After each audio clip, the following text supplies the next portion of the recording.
Welcome to Fear of Darkness. This episode takes us back to 1857 and recounts the story of Moses Walker, a man deemed worthless by the slave trade, who would become one of the most feared and sought-after figures in Louisiana. What follows is a heavy account of injustice, endurance, and a transformation history did not anticipate. Pause for a moment, take a breath, and listen closely. If these stories matter to you, subscribe to the channel and share in the comments the city and country you're listening from. Your engagement helps ensure these lives are remembered, not erased. Let's begin. In the summer of 1901, a historian from Harvard University traveled to a small town in Ontario, Canada, searching for a story that had become legend in the American South. He was looking for a man named Moses Walker. What he found instead was a grave in a quiet cemetery, a widow who still wept when she spoke her husband's name, and a tale so extraordinary he spent the next 3 years trying to verify it. The story he uncovered would never appear in official history books. It was too brutal, too unsettling, too dangerous for a nation still healing from the wounds of slavery. But the historian wrote it down anyway in a private journal that would not be discovered until 1987, hidden in the archives of the university library. This is that story. The story of a man born with a face so disfigured no one would buy him. A man who spent 32 years being treated as less than human. A man who became the most wanted fugitive in Louisiana history, and a man who destroyed everyone who ever made him suffer. His name was Moses Walker, and what he did in the year 1857 still haunts the bayous of Louisiana to this day. Let me take you back to a place called St. Landry Parish, in the heart of Cajun country. The year was 1825, and a baby was being born in a wooden shack behind the sugar fields of Plantation. The midwife who delivered that baby was a 60-year-old enslaved woman named Aunt Cora. She had brought hundreds of children into the world over her lifetime. She had seen babies born too early, babies born too late, babies who lived, and babies who died. She thought she had seen everything. She was wrong. When the baby emerged, Aunt Cora screamed. She stumbled backward, knocking over the basin of water, nearly dropping the newborn on the dirt floor. The other women in the shack rushed forward, thinking something had gone terribly wrong with the birth. Then they saw the baby's face, and they screamed, too. The left side of the infant's face was covered in a massive purple growth. It spread from his forehead to his chin, engulfing his eye, distorting his features, making him look like something from a nightmare. His left eye was white and blank, without pupil or iris, like a marble pressed into raw meat. The skin around the growth was wrinkled and twisted, as if it had been melted and reformed by some terrible fire.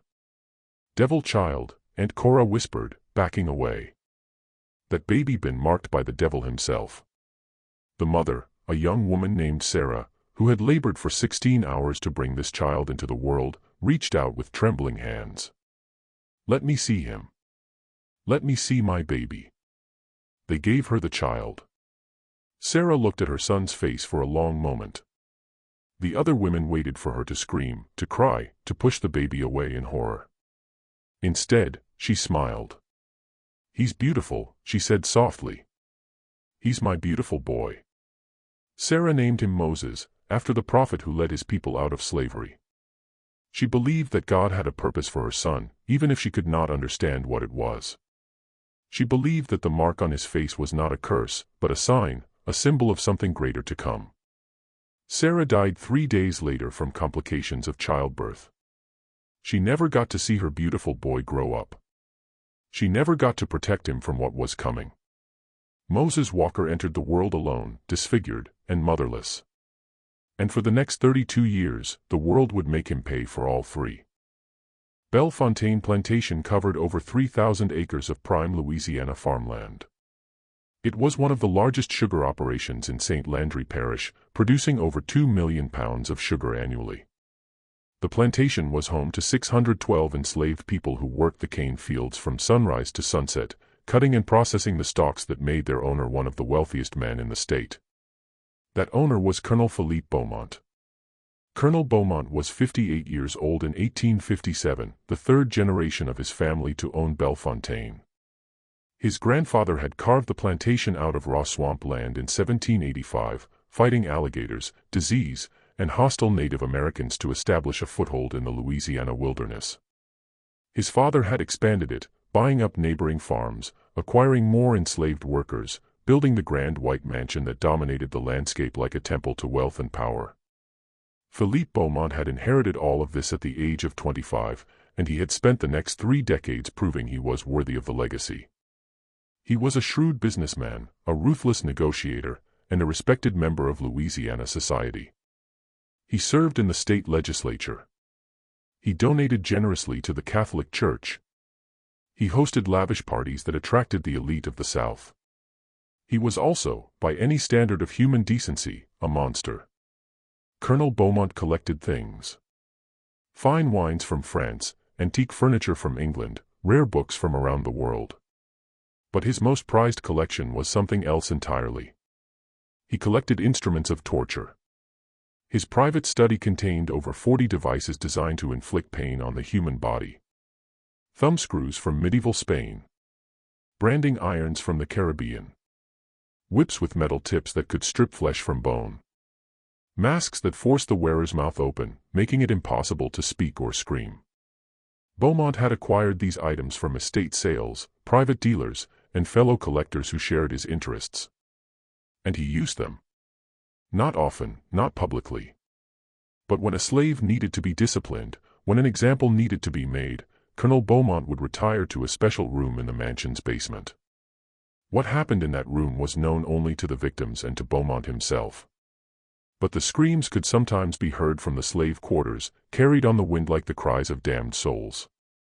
Beaumont had a philosophy about slavery he would share with anyone who asked. He believed Africans were not fully human. He believed their souls were corrupted, tainted by centuries of heathen worship. And he believed that suffering could purify those souls, could burn away the corruption and make them worthy of salvation. "I am not cruel," he would say, swirling expensive brandy in a crystal glass. "I am merciful. I am giving them the gift of purification. They should thank me." Moses Walker was his favorite subject.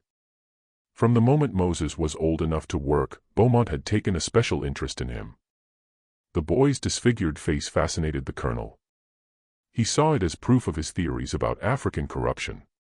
Here was a child so tainted the corruption had manifested physically, marking him for all to see. Beaumont tried to sell Moses 3 times. The first attempt came when Moses was 12. The colonel brought him to a slave auction in New Orleans, hoping some buyer might take the boy off his hands. But when Moses was displayed on the auction block, the crowd reacted with disgust. Buyers turned away. Some laughed. One man spat on the ground and said he would not take such a creature for free. Moses stood on that block for 4 hours. No one bid a single dollar. The second attempt came when Moses was 18. Beaumont lowered the asking price to $100, a fraction of what a healthy young male slave was worth. Again, no buyers. "That thing would scare my horses," one farmer said. "It would give my children nightmares." The third attempt came when Moses was 25. By then, Beaumont had given up on getting any money for him. He offered Moses as a bonus, a free addition to any purchase of 5 or more slaves. Still, no one wanted him. "I don't need bad luck on my plantation," a buyer explained. "A face like that brings nothing but trouble." After the third failed sale, Colonel Beaumont accepted that Moses was unsellable. He was stuck with the disfigured slave for life.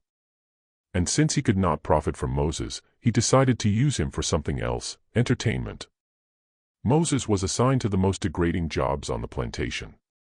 He cleaned the latrines, digging out human waste with his bare hands and carrying it to the fields as fertilizer. He collected the bodies of slaves who died and transported them to the burial ground, sometimes dragging corpses for miles in the summer heat. He was the one who cleaned up after punishments, mopping blood from floors, disposing of severed fingers or ears that had been removed as discipline. But that was not enough for Beaumont. He wanted more. Whenever the colonel hosted dinner parties, Moses was ordered to serve at the table. Not because he was skilled at service, but because his presence created a reaction. Guests would gasp when they saw him. Women would cover their mouths. Men would make cruel jokes. "Behold," Madame Beaumont would announce, gesturing toward Moses with her wine glass. "Our little monster. Is he not fascinating? I keep him as a curiosity, like a two-headed calf or a bearded lady at the circus." The guests would laugh.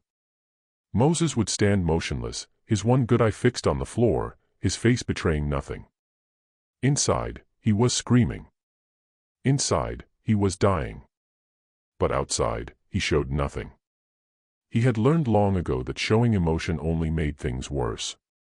Madame Céline Beaumont was, in some ways, crueler than her husband. The Colonel's cruelty was cold and calculated, driven by twisted philosophy and a desire for control. Madame Beaumont's cruelty was personal. She enjoyed watching Moses suffer. She enjoyed humiliating him. She enjoyed reminding him at every opportunity that he was less than nothing. "My pet monster," she called him, scratching him behind the ear like a dog when guests were watching. So ugly that even the devil would not claim him, but useful for entertaining company. She had rules for Moses.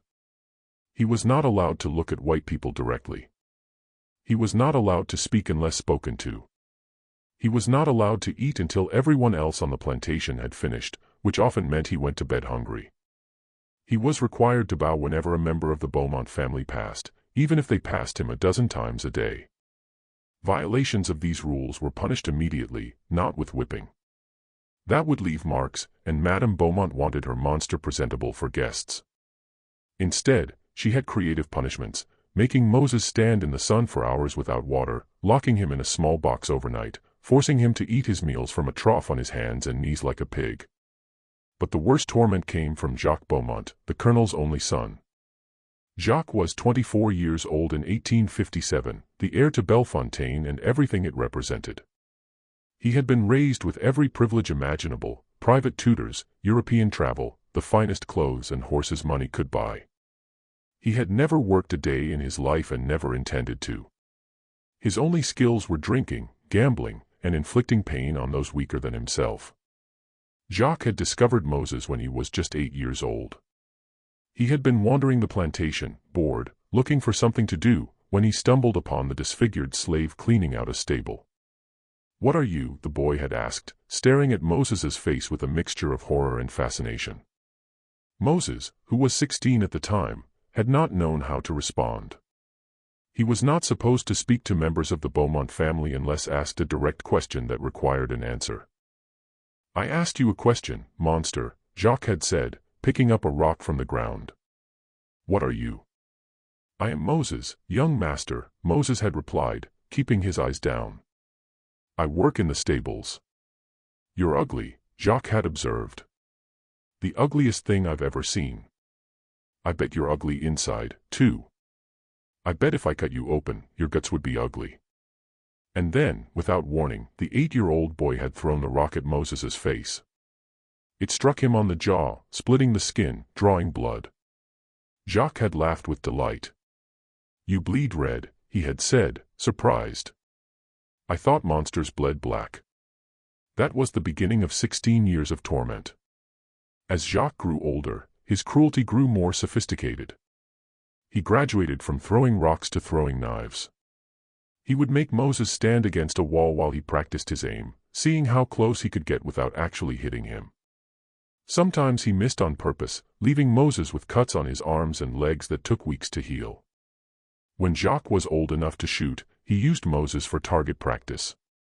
He would fire his pistol inches from Moses's head, laughing as the enslaved man flinched, as his ears rang from the explosion. "Dance, monster," he would shout, firing at Moses's feet, forcing him to jump and dodge.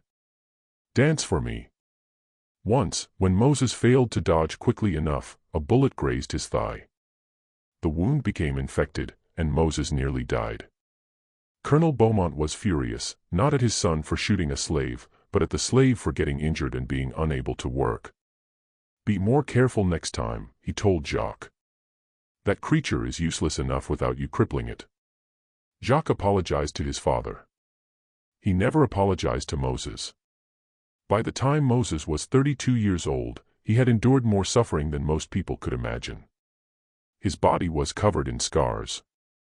His spirit had been broken and rebuilt so many times that it was held together by nothing but pure will. He had watched other slaves come and go, sold away to other plantations, escaping to the north, dying from disease or overwork or punishment. He had watched families torn apart, children ripped from their mothers, husbands separated from wives. He had seen the full horror of American slavery, and he had survived it all. But survival was not living. Moses Walker existed, but he did not live. He moved through his days like a ghost, performing his duties, enduring his torments, waiting for nothing except the release of death. And then, something changed. In the spring of 1851, a Catholic priest arrived in St. Landry Parish. His name was Father Antoine Markin, and he had been sent from New Orleans to minister to the spiritual needs of the rural communities. Officially, his job was to serve the white Catholic families of the region, performing masses, hearing confessions, baptizing babies. Unofficially, Father Markin had another mission entirely. He was an abolitionist. Not openly, of course. An open abolitionist in Louisiana in 1851 would have been hanged from the nearest tree. But Father Markin believed that slavery was a sin against God, and he had dedicated his life to fighting it in whatever ways he could. He was a conductor on the Underground Railroad, helping escaped slaves find their way to freedom. Over the years, he had guided dozens of fugitives out of Louisiana, through Mississippi and Tennessee, up to the Free States and on to Canada. Father Markin came to Bellefontaine on a Sunday morning in April to say Mass for the Beaumont family. The colonel and his wife sat in the front pew, dressed in their finest clothes, performing their weekly display of piety. The slaves attended from the back of the chapel, standing because there were no seats for them, listening to a service in a language most did not understand. The priest noticed Moses immediately. Everyone noticed Moses. But while others looked at the disfigured face and saw a monster, Father Markin saw something else. He saw intelligence. He saw awareness. He saw a mind trapped behind that ruined face, watching, analyzing, waiting. After the Mass, Markin found an excuse to speak with Moses. He asked for help carrying some books to his carriage. As they walked together, the priest asked a simple question. "Can you read?" Moses was so startled he almost dropped the books. Reading was forbidden. Teaching a slave to read was a crime in Louisiana, punishable by heavy fines for the teacher and severe whipping for the slave. The question itself was dangerous. But something in the priest's eyes told Moses this was not a trap. This was an opportunity. "No, Father," Moses said carefully. "I cannot read." Markin nodded slowly. "Would you like to learn?" Moses did not answer immediately. He had spent 30 years learning to suppress his desires, his hopes, his dreams. He had learned that wanting things only led to disappointment. But here was a white man, a priest, offering him something that could change everything. "Yes," Moses finally said. "I would like to learn." That Sunday began a secret education that would last 3 years. Father Markin visited Bellefontaine regularly, officiating at masses, hearing confessions, performing the duties expected of a parish priest. But late at night, in an abandoned cabin at the edge of the swamp, he met with Moses and taught him to read. They started with the Bible, the only book that would not arouse suspicion if discovered. Moses learned his letters by candlelight, tracing them with his finger, sounding them out in a whisper. He learned words, then sentences, then paragraphs. Within 6 months, he was reading fluently. Within a year, he was reading everything the priest could bring him. Father Markin was amazed by Moses's intelligence. The enslaved man absorbed knowledge like dry earth absorbing rain. He read histories of ancient civilizations and understood the patterns of rise and fall. He read philosophy and grasped concepts that university students struggled with. He read law books and memorized the statutes that governed slavery in Louisiana, learning the system that oppressed him with the same precision he might learn the workings of a machine. "You have a remarkable mind," the priest told him one night. "In another life, you could have been a scholar, a leader, a great man." Moses looked at him with his one good eye. "In this life, I am property. My mind belongs to Colonel Beaumont, just like my body." "Bodies can be owned," Markin said. "Minds cannot." Your thoughts are your own. No one can take them from you. Moses considered this. Then my thoughts are the only free thing about me. For now, the priest said. But perhaps not forever. Over the following months, their conversations shifted from education to something more dangerous. Markin told Moses about the Underground Railroad, about the network of safe houses and secret routes that helped slaves escape to freedom. He told him about Canada, where slavery was illegal, where black men and women lived as free citizens. He told him escape was possible, that freedom was possible, that a different life was possible. Moses listened carefully to everything. He memorized routes and contacts and codes. He learned which stars to follow, which rivers to cross, which signs marked safe houses. He stored all of this information in his remarkable memory, building a mental map of liberation. But Moses was not planning to use this knowledge for himself. Not yet. He had other plans first. Because Moses had also been asking the priest different questions. Questions about the Beaumont family's business dealings. Questions about the political situation in Louisiana. Questions about how power worked, how it could be obtained, and how it could be destroyed. Father Markin began to realize he was not simply teaching a slave to read. He was arming a weapon. In the fall of 1854, a new slave arrived at Bellefontaine. Her name was Delilah. She was 25 years old, tall and strong, with hands that showed the calluses of hard labor. She had been purchased from a plantation in South Carolina that was liquidating its assets after the owner's death. She was assigned to the main house, working in the kitchen and helping with cleaning. Delilah had her own history of sorrow. She had been married to a man named Thomas, and together they had a daughter named Grace. When Grace was 3 years old, the master sold Thomas to a plantation in Mississippi. A year later, he sold Grace to a buyer in Atlanta. Delilah never saw her husband or daughter again. The loss had nearly destroyed her. For months after Grace was taken, Delilah barely ate, barely spoke, barely functioned. She moved through her days like a ghost, going through the motions of life without actually living. Part of her had died when that wagon carried her daughter away, and she did not know if it would ever come back. Then she came to Bellefontaine, and she met Moses Walker. The first time Delilah saw Moses, she did not look away. She did not gasp or grimace or make a cruel comment. She simply looked at him, met his eyes for a moment, and then went about her business. That simple act of ordinary humanity was so unusual that Moses did not know how to process it. For 30 years, every encounter with another person had been defined by his face, horror, disgust, mockery, pity at best. But this woman had looked at him as if he were just another person, as if his face did not matter. They began talking, small conversations at first, the kind of cautious exchanges enslaved people learned to have, saying little of substance in case someone was listening.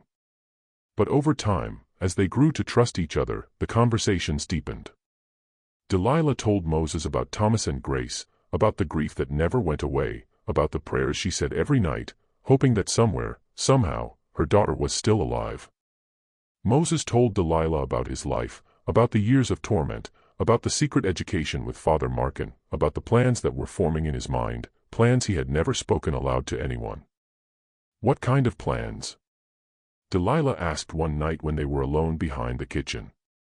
Moses was quiet for a long moment. Then he said, "Plans to make them pay." Delilah did not flinch. She did not tell him such thoughts were dangerous. She did not counsel patience or forgiveness or acceptance. Instead, she reached out and touched his face, the disfigured side, the part no one ever touched. "Tell me," she said.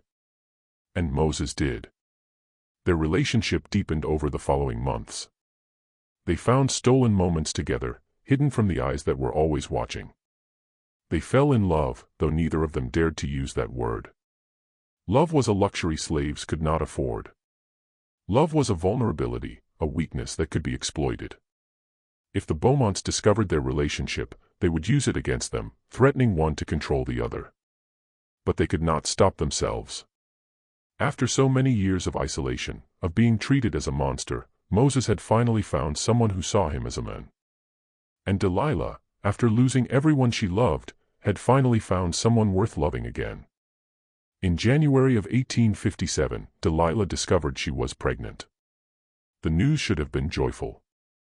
A child was a miracle, a promise of continuity, a reason to hope. But in the world of slavery, a child was also property. Any baby born to Delilah would belong to Colonel Beaumont from its first breath. It would grow up enslaved, subject to the same horrors Moses and Delilah had endured. And if the child was born with Moses's disfigurement, its fate would be even worse. Moses held Delilah while she told him, feeling her body tremble against his. "What are we going to do?" she whispered. Moses had been planning for years, reading, learning, preparing.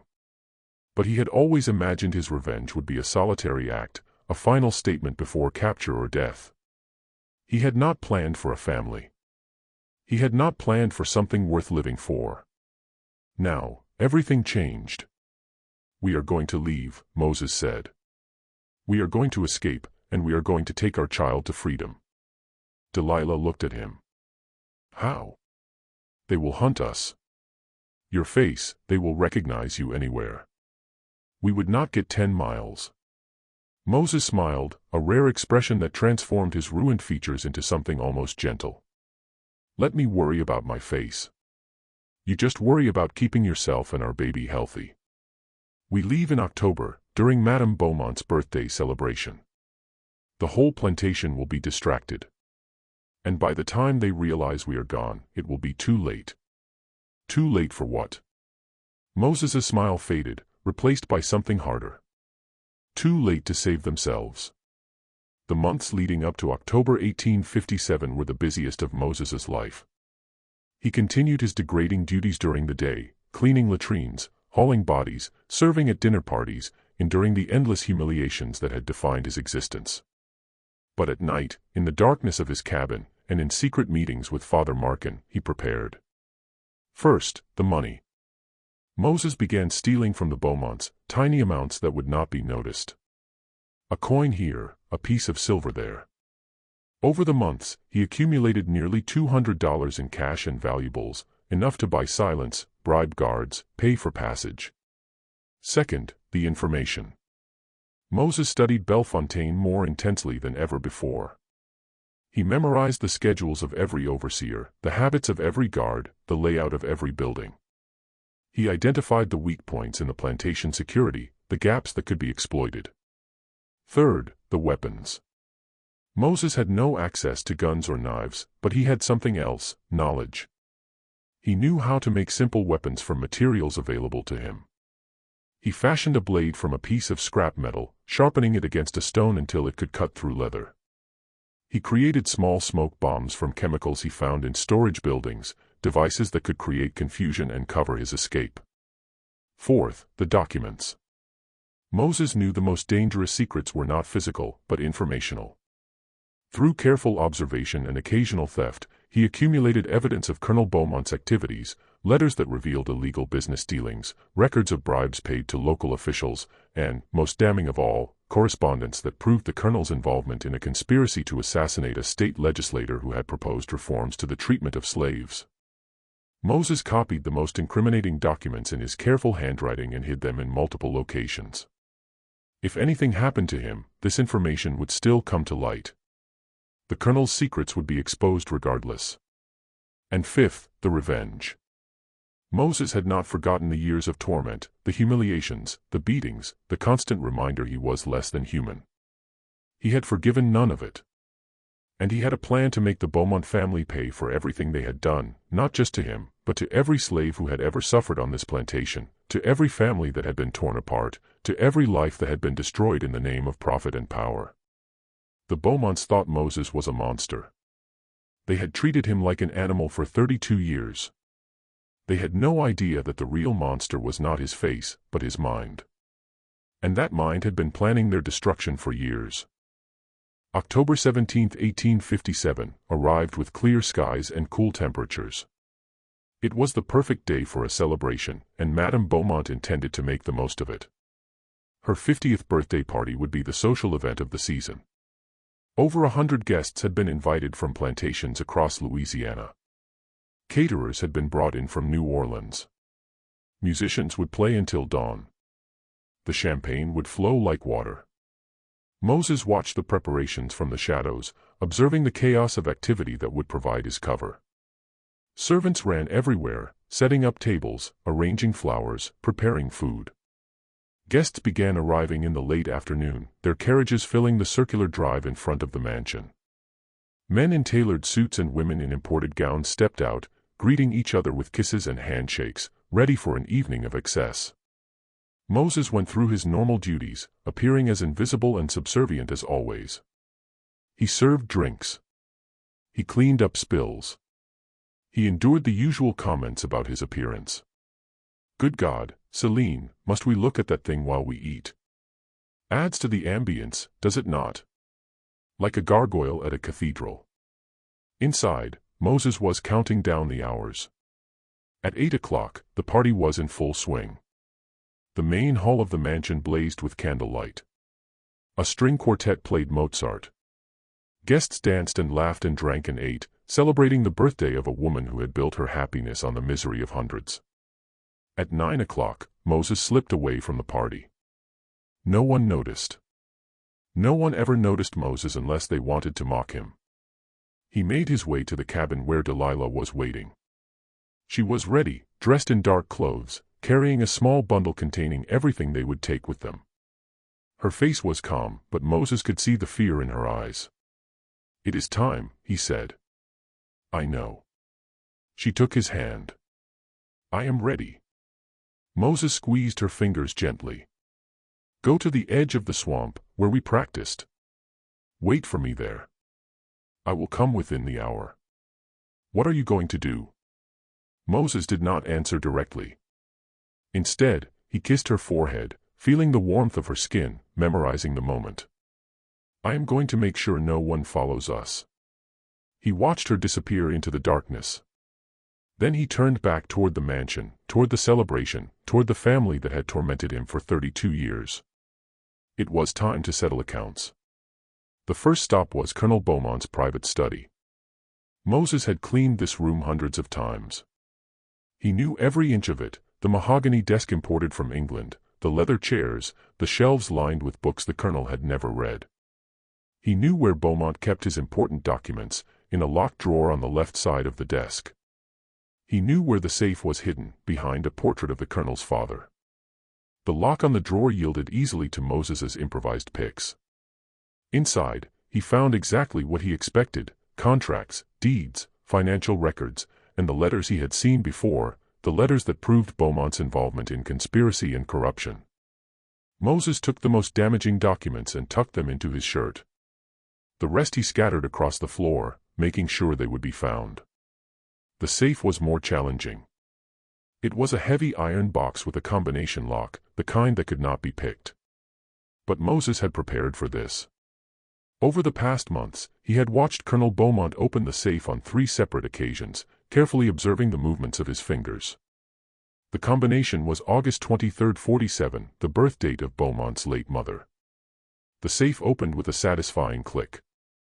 Inside was cash, nearly $3,000 in bills and gold coins. There were also jewelry boxes containing pieces that Madame Beaumont wore only on special occasions. And there were more documents, even more incriminating than the ones in the drawer. Moses took everything. The second stop was the wine cellar. Bellefontaine's wine collection was famous throughout Louisiana. Colonel Beaumont had spent decades acquiring rare vintages from France, Spain, Italy, and Germany.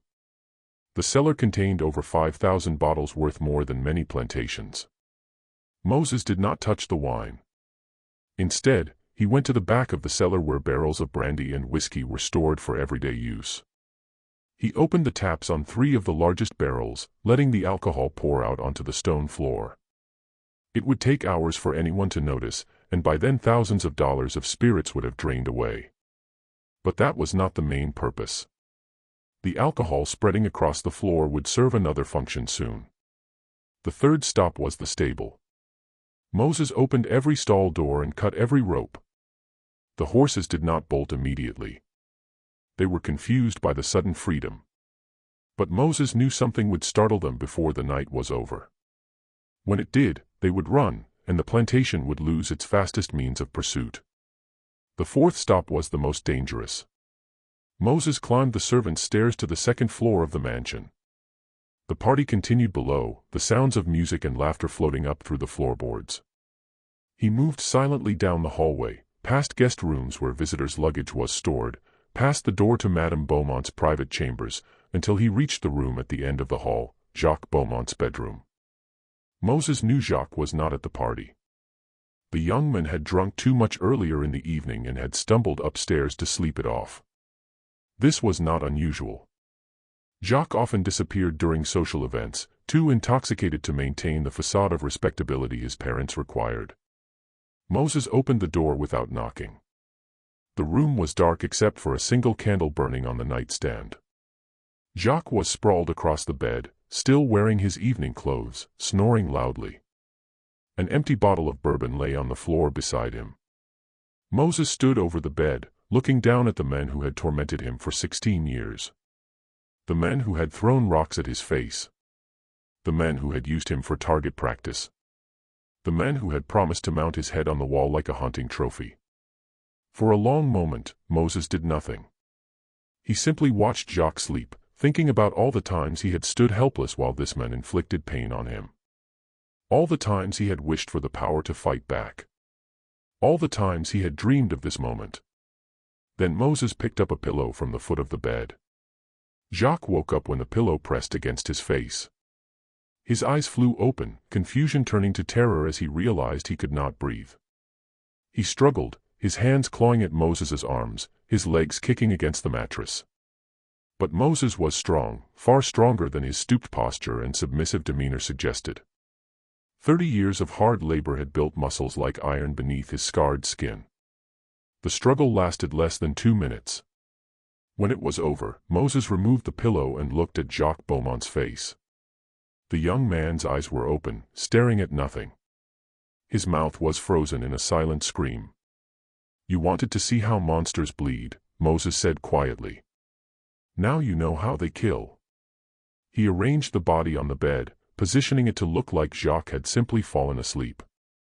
He placed the empty bourbon bottle on the nightstand. When the body was discovered, it would appear the young heir had drunk himself to death. A tragedy, but not a surprising one, given his habits. Moses left the room and closed the door behind him. The fifth and final stop was the kitchen. Behind the main cooking area was a storage room where firewood and kindling were kept. Moses arranged a small pile of kindling against the wall, near several sacks of flour that would help the fire spread. He lit a candle, positioned it carefully among the kindling, and calculated how long it would take for the flame to reach the wood. About an hour. Long enough for him to be far away when the fire started. Long enough for the flames to spread through the kitchen before anyone noticed. Long enough for the fire to reach the wine cellar, where thousands of gallons of alcohol were waiting to explode. Moses Walker left Bellefontaine Plantation for the last time just before 10 o'clock on the night of October 17, 1857. Behind him, a celebration continued, guests dancing and drinking, unaware that death and destruction were already in motion. Ahead of him, Delilah waited at the edge of the swamp, carrying their unborn child toward freedom. And within a few hours, the Beaumont family would discover that the monster they had tormented for 32 years had finally shown them what a real monster could do. The fire started shortly after 11 o'clock. A servant noticed smoke coming from the kitchen and raised the alarm. By the time anyone responded, flames had already spread through the storage room and into the main cooking area. The wooden walls, dried by decades of heat from the ovens, caught fire like kindling. Within minutes, the entire kitchen wing was engulfed. The guests evacuated in panic. Women in silk gowns stumbled across the lawn, their shoes sinking into the grass. Men shouted orders no one followed. Servants ran in every direction, some trying to fight the fire, others trying to save valuables, most simply trying to escape. Then the fire reached the wine cellar.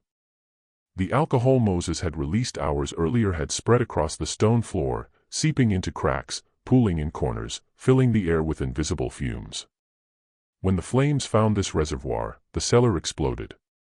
The blast shook the entire mansion, shattering windows and knocking people off their feet.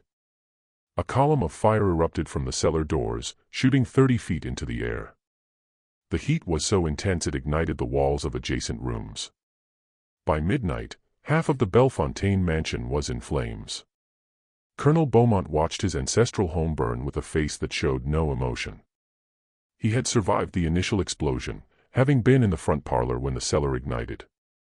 Now he stood on the lawn, surrounded by hysterical guests and panicking servants, watching generations of wealth and history turn to ash. "Where is Jacques?" Madame Beaumont screamed, grabbing her husband's arm. "Where is my son?" Beaumont turned to look at her. In the chaos, he had not thought about Jacques. He had assumed his son was somewhere in the crowd, drunk as usual, but safe. "Find him," Beaumont ordered a nearby overseer.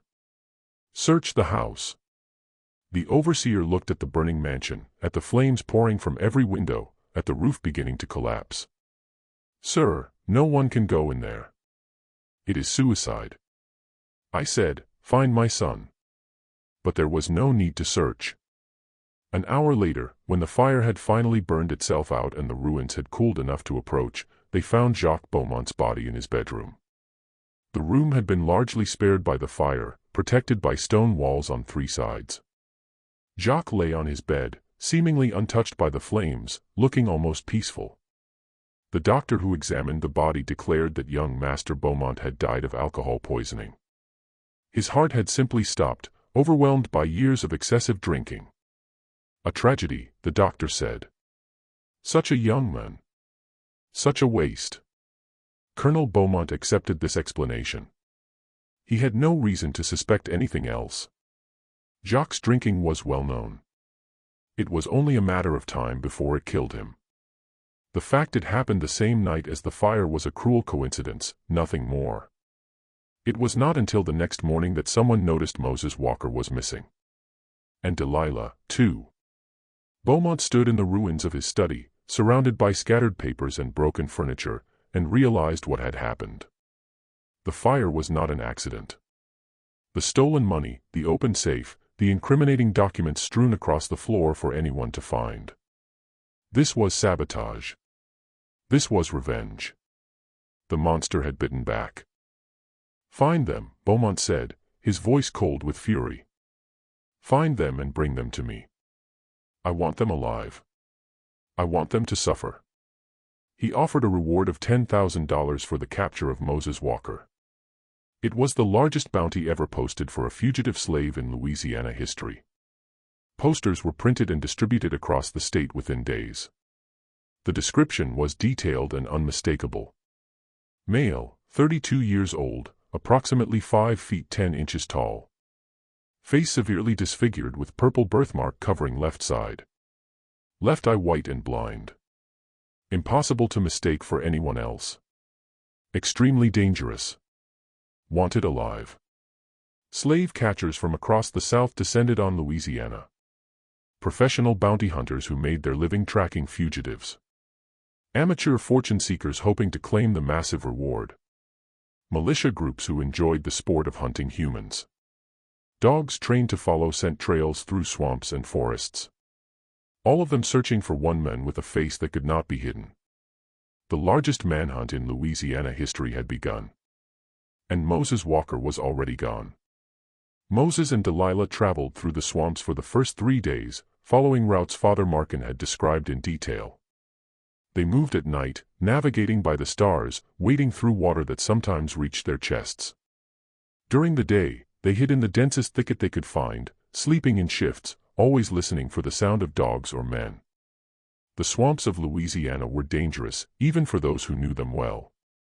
Alligators lurked in murky water. Venomous snakes hung from low branches. The mud could swallow a person whole if they stepped in the wrong place. But Moses had studied these swamps for years, gathering information from other slaves who had worked in them, memorizing the safe paths and the deadly traps. By the 4th day, they had covered nearly 40 miles and reached a small settlement hidden deep in the bayou. It was a community of free Creoles and mixed-race families who lived outside the boundaries of white society. They were not part of the Underground Railroad, but they were sympathetic to fugitives and willing to help, for a price.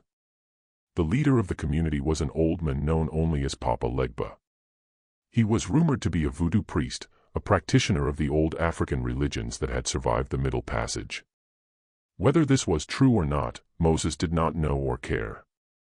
What mattered was that Papa Legba could provide shelter and information. Moses paid the old man $50 in gold coins. In exchange, Papa Legba agreed to hide Delilah until Moses returned.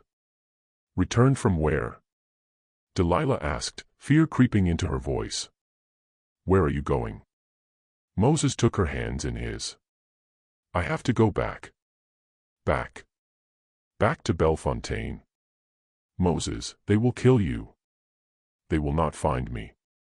But I have unfinished business. The colonel is still alive. His wife is still alive. And as long as they are alive, they will never stop hunting us. They will spend every dollar they have, send every man they can hire, search every corner of this country until they find us. Delilah shook her head. Then we run. We run to Canada, like you planned. We disappear. And spend the rest of our lives looking over our shoulders. Spend the rest of our lives knowing they are still out there, still searching, still waiting. What kind of life would that be for our child? Delilah had no answer. She knew Moses was right. She knew the Beaumonts would never stop. Their pride would not allow it. Their hatred would not allow it. As long as they had breath in their bodies, they would hunt the slave who had humiliated them. What are you going to do? She finally asked. Moses looked at her with his one good eye. I am going to destroy them. Not just hurt them. Destroy them. Take everything they have, their money, their reputation, their power. By the time I am finished, the name Beaumont will be worthless in Louisiana. He paused. And then I will come back for you, and we will go to Canada together. We will raise our child in freedom, and we will never think about Bellefontaine again. Delilah wanted to argue. She wanted to beg him to stay, to abandon his revenge, to run with her while they still could. But she knew Moses. She knew the determination that burned behind that ruined face. She knew he would not rest until the accounts were settled. Promise me you will come back, she said. Moses kissed her gently. I promise. He left that night, heading back toward the world he had just escaped, toward the enemies who wanted him dead, toward a reckoning that had been 32 years in the making. Moses knew his face was his greatest weakness. The posters were everywhere, describing his disfigurement in precise detail. Anyone who saw him would recognize him instantly. He could not walk into a town, could not travel on roads, could not interact with anyone without being identified. So he decided to change his face. The idea came to him during his second night alone in the swamp. He was hiding in a dense thicket, watching a group of slave catchers pass by on a nearby road. There were 3 of them, rough men on horseback, armed with rifles and pistols, accompanied by 2 bloodhounds straining at their leashes. Moses watched them pass and felt something shift in his mind. These men were hunting him like an animal. They expected him to run, to hide, to cower in fear. They did not expect him to fight back. But what if he did? What if, instead of being the prey, he became the predator? The thought took root and would not let go. Moses began to plan. 3 days later, he set his trap. He chose a location carefully, a narrow path through the swamp, the only dry route for miles, a place where pursuers would have to travel single file. He created a false trail leading to this path, making it obvious enough that even mediocre trackers could follow it. Then he hid in the brush beside the path and waited. The slave catchers arrived the next morning. There were 3 of them, different men than the ones he had seen before, but the same type. Hard faces, cruel eyes, the kind of men who enjoyed hunting humans. They were following his trail, confident their prey was running scared. Moses let the first man pass. He let the second man pass.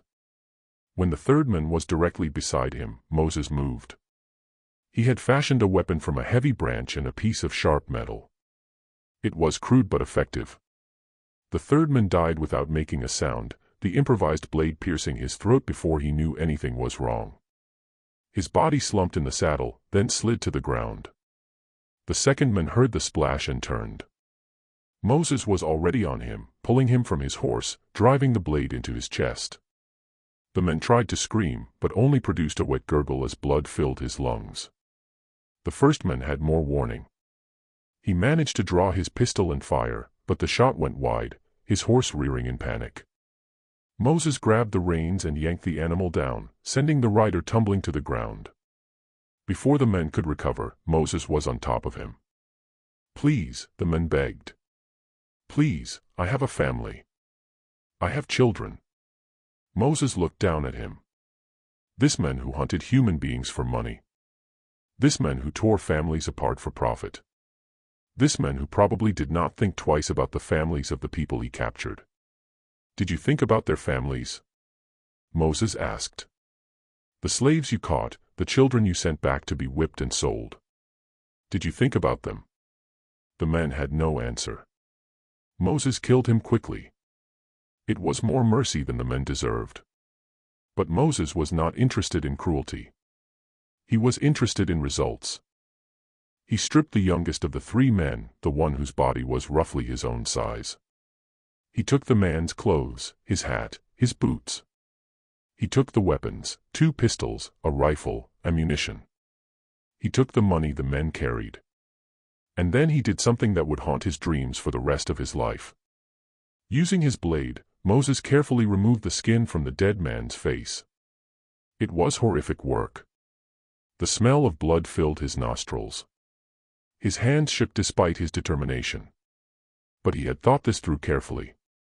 He knew a mask of cloth or leather would never fool anyone up close. He knew he needed something more convincing. When he was finished, he had a piece of human skin roughly the size and shape of a face. He treated it with salt from the provisions the men carried, preserving it as best he could. He fashioned straps to hold it in place. Moses put on the dead man's clothes. He pulled the hat low over his forehead. And he placed the skin over his own face, covering the purple birthmark, covering the blind white eye, covering the features that had marked him as a monster for 32 years. He looked at his reflection in the still water of the swamp. A stranger looked back. The mask was not perfect. Up close, in bright light, anyone would notice something was wrong. But from a distance, in shadow, with the hat pulled low, Moses Walker looked like any other white man traveling the Louisiana roads. The monster had become invisible. Moses spent the next 3 months systematically destroying the Beaumont family. He started with the documents he had stolen. The letters proving Colonel Beaumont's involvement in a conspiracy to assassinate a state legislator were sent anonymously to newspapers in New Orleans, Baton Rouge, and Natchez. Moses wrote a cover letter explaining the origins of the documents and describing other crimes the colonel had committed. The story exploded across Louisiana. Prominent planter implicated in murder plot. Corruption and conspiracy at Bellefontaine. The newspapers printed every detail. The colonel's business partners were named. His political allies were exposed. Men who had attended his parties and praised his hospitality now rushed to distance themselves from him. Colonel Beaumont tried to deny everything. He claimed the documents were forgeries, fabricated by enemies who wanted to destroy him. But the evidence was too detailed, too specific to be dismissed. Other conspirators, facing their own legal troubles, confirmed the authenticity of the letters to save themselves. In December of 1857, Colonel Philippe Beaumont was arrested and charged with conspiracy to commit murder. The trial was a sensation. Newspapers from across the country sent reporters to cover it. The colonel hired the best lawyers money could buy, but the evidence was overwhelming. In February of 1858, he was convicted and sentenced to 20 years in prison. Madame Beaumont tried to maintain the plantation after her husband's imprisonment. But Moses was not finished with her yet. Using the money he had stolen and the connections he had made through Father Markin, Moses funded a campaign of sabotage against Bellefontaine. Fires broke out in the sugarcane fields, destroying crops before they could be harvested. Equipment mysteriously broke down at critical moments.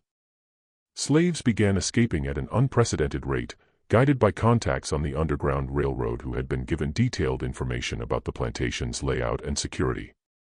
Within 6 months, Bellefontaine was hemorrhaging money. Creditors who had once been patient began demanding immediate payment. Banks that had extended loans called them due. The Beaumont fortune, built over 3 generations, crumbled in less than a year. In August of 1858, Madame Céline Beaumont was forced to sell Bellefontaine to pay her debts. She moved to a small apartment in New Orleans, dependent on the charity of relatives who had once envied her wealth.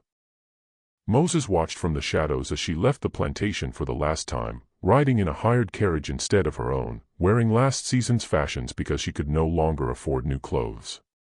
She looked old and broken, a shadow of the woman who had once called him her pet monster. But Moses was not satisfied. The Beaumonts had been punished, but they were still alive. The colonel sat in his prison cell, but he still breathed. The madam lived in reduced circumstances, but she still lived. Moses thought about Delilah, waiting for him in the swamp community, carrying his child. He thought about the future he wanted to build, the freedom he wanted to claim. He thought about the promise he had made. He could leave now. The Beaumonts were destroyed. Their wealth was gone. Their reputation was ruined. Their son was dead. Surely that was enough. But it was not enough. Moses had lived 32 years as their property. He had endured 32 years of degradation and torture and humiliation. He had watched Jacques Beaumont fire pistols at his head for sport. He had heard Madame Beaumont call him her monster, her curiosity, her entertainment for guests. They had tried to destroy his humanity. They had almost succeeded. Now he would show them what they had created.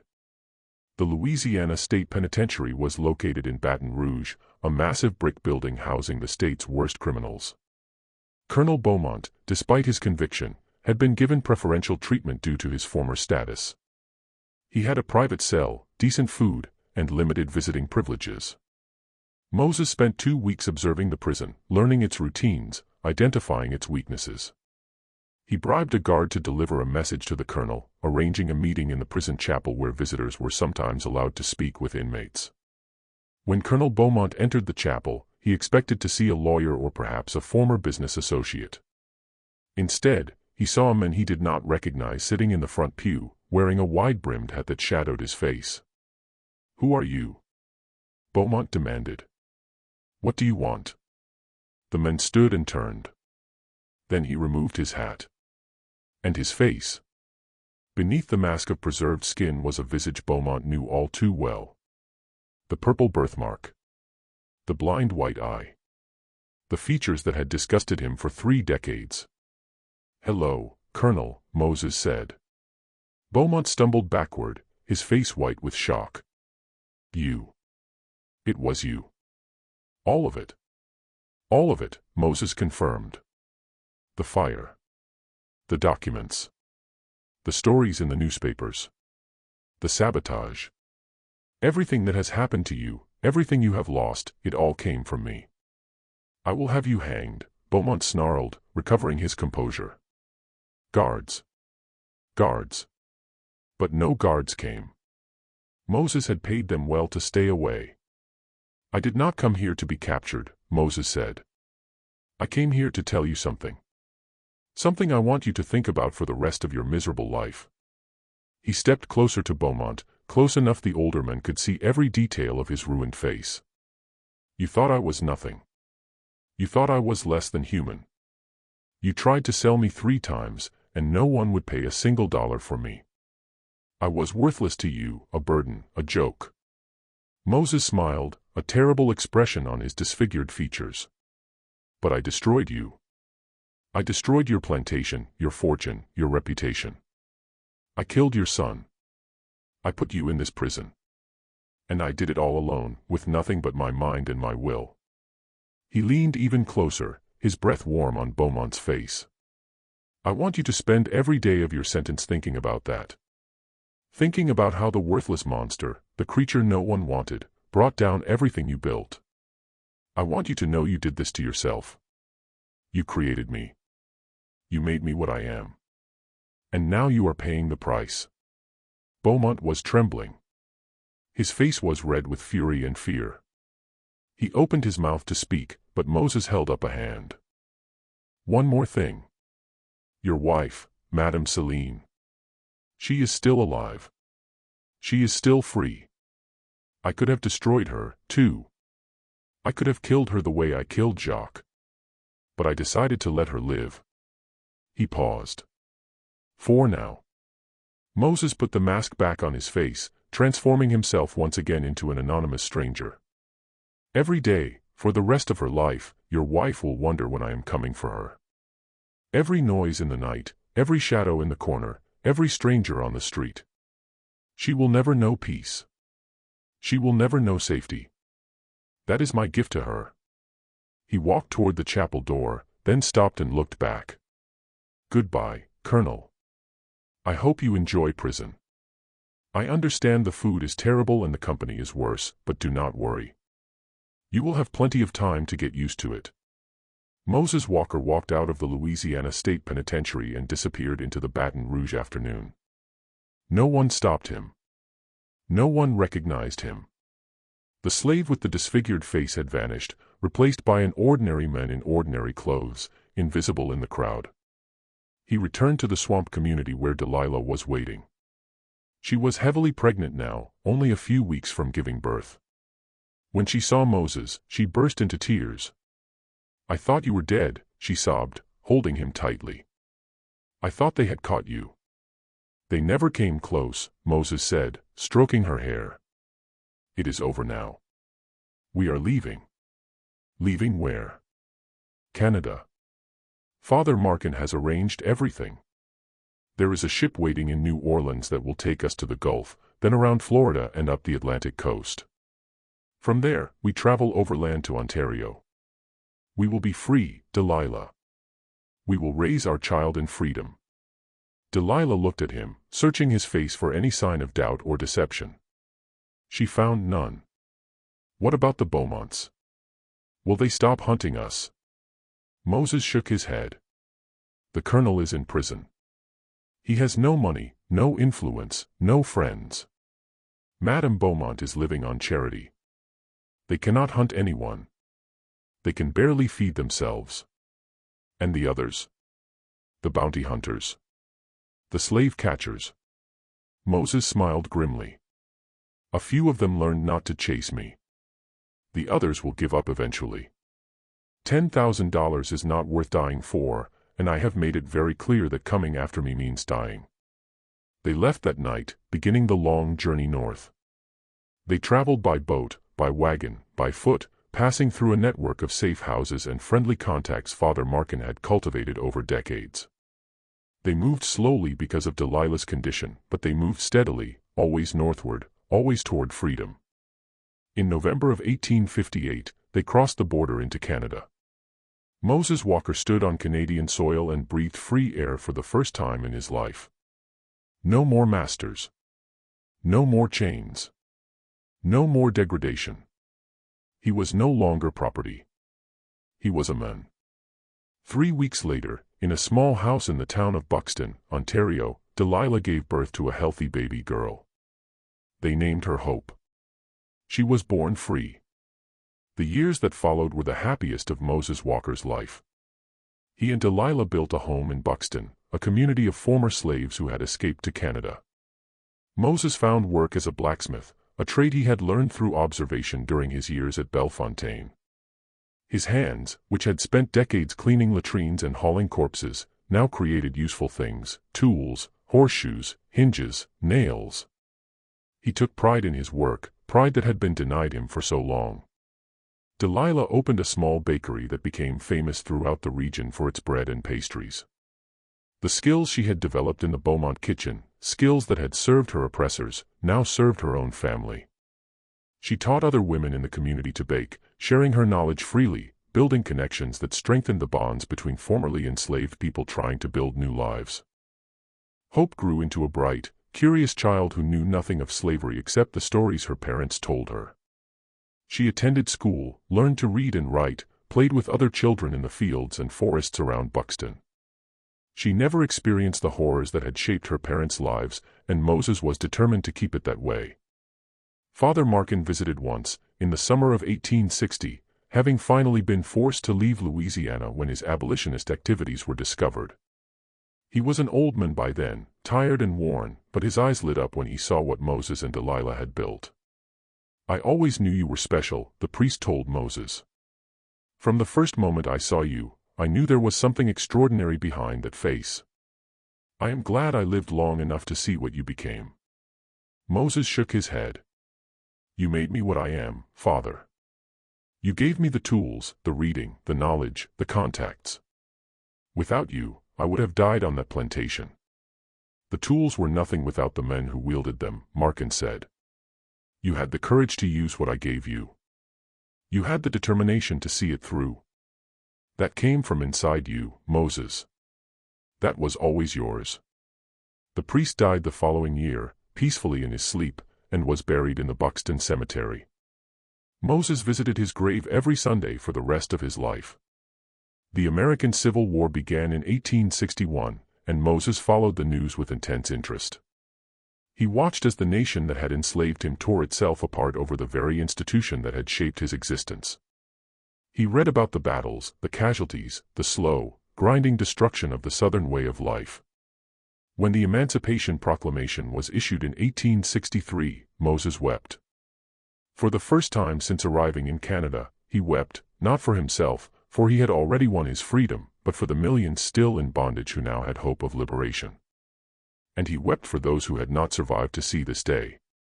For his mother, who had died bringing him into the world. For all the slaves at Bellefontaine who had suffered and died under the Beaumont regime. For everyone who had been crushed by a system that treated human beings as property. The war ended in 1865. Slavery was abolished. The world Moses had known, the world of plantations and slave auctions and human beings bought and sold like cattle, ceased to exist. Moses received word that Colonel Beaumont had died in prison in 1864 from an illness doctors could not identify. Some said he had simply given up, had lost the will to live after losing everything else. Others said the other prisoners had made his life unbearable, knowing what he had been convicted of. Either way, the men who had called Moses worthless was gone. Madame Céline Beaumont survived until 1871.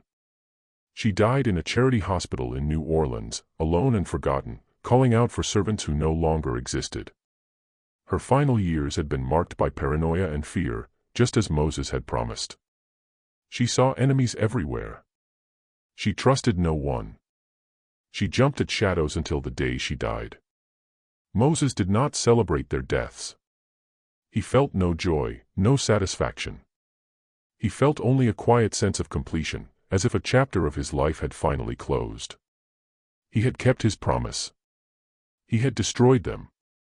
And then he had built something better from the ashes. Moses Walker died on September 3, 1901, at the age of 76. He passed away in the house he had built with his own hands, surrounded by Delilah, his daughter Hope, and his 7 grandchildren. In the final weeks of his life, he told his story to anyone who would listen. He wanted the truth preserved. He wanted people to know what had happened at Bellefontaine, what he had done, and why he had done it. "I am not proud of everything I did," he told his grandson, a young man named Samuel who would later become a lawyer. "I killed men. I took lives." "You did what you had to do," Samuel said. "You did what was necessary to survive." Moses shook his head. "Survival would have been easier. I could have run north from the beginning and never looked back. I could have disappeared into Canada and lived out my days in peace. Then why did you go back? Why did you risk everything for revenge?" Moses was quiet for a long moment. Then he spoke. "Because they needed to know. The Beaumonts, and everyone like them. They needed to know they could not treat people like animals and escape the consequences. They needed to know the people they oppressed were not less than human.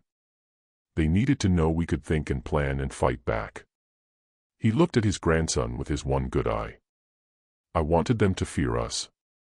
I wanted every slave owner in the South to hear what happened to the Beaumonts and wonder if their own slaves were planning the same thing. I wanted them to look at the people they owned and see not property, but enemies. I wanted them to know their system was built on sand, that it could not last, that one day it would all come crashing down." "And it did," Samuel said. "Yes," Moses agreed.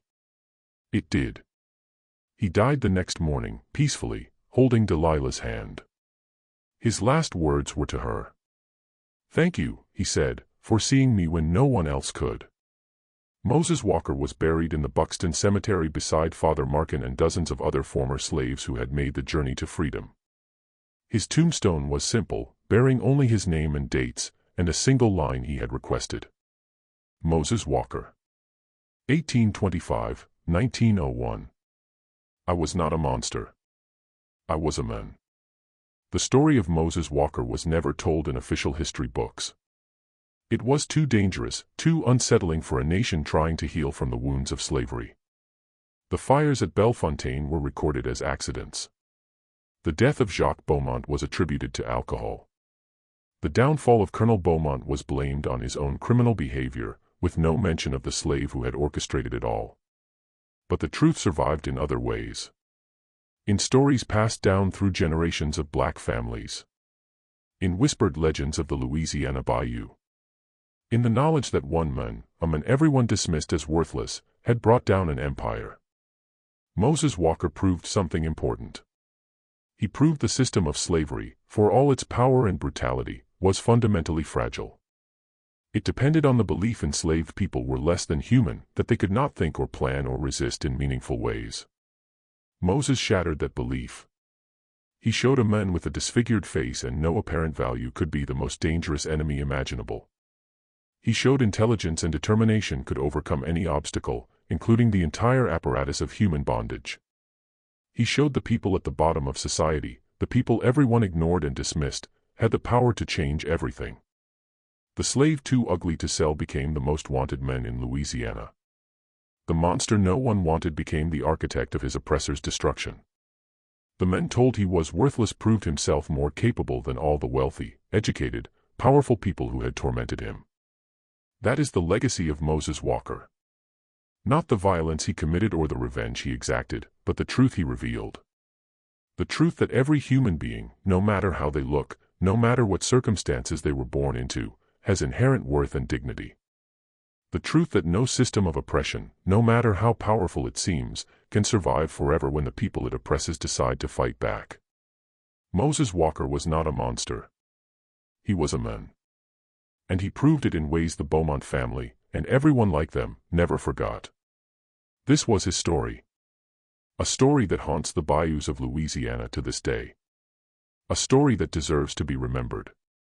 Because when we forget stories like this, we forget what human beings are capable of, both the cruelty that creates men like Moses Walker, and the courage that allows them to rise above it.